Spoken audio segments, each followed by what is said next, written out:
Now, feet positions as you're coming through the corner. You know, when you go in the corner, you want to slide this inside foot up on the edge of the foot peg. And now you can see how my boot is. I go through boots quite often. You know, these boots here, I got these about 2 months ago. So I go through about 4 to 5 pair a year. But you know, I do a lot of endurance racing and do a lot of riding and everything, so I kind of wear them out a little faster than most people do. Plus, I like to have really aggressive foot pegs just to keep my foot on there.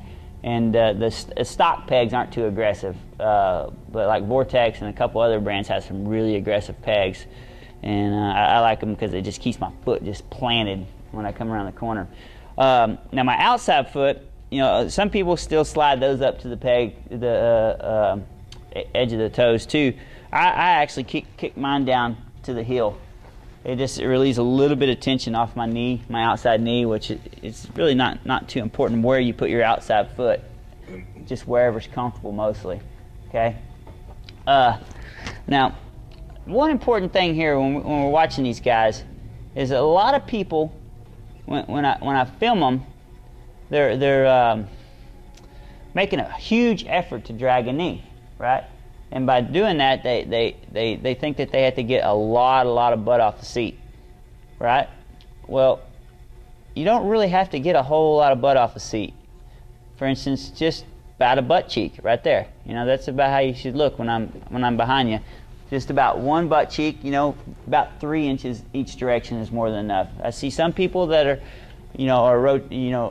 trying to get a butt and a half off or something like that. You know, I mean, just. And they're taking their pelvis and rotating it around the tank like this, just like I just did then, to try to get as close to that asphalt as they can with their knee. What the problem is there is that by doing that, rotating this pelvis around the tank, is you close up this hip socket. Now, watch what happens when I take my hips and I make them perpendicular with this chair, right? See how that did? And there's that triangle of daylight we see right here, right? So when I'm following you guys today and I say, oh, you know, you're rotating around the tank, that's basically what you're doing. You're taking your pelvis and you're rotating around the tank like that. Well, you're closing the hip socket up by doing that. And also by doing that, my weight is still in the middle of this chair, right?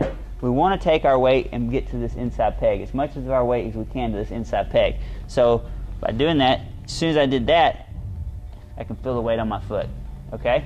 Yeah, and your body is like more or less, you know, your upper body is facing out of the corner.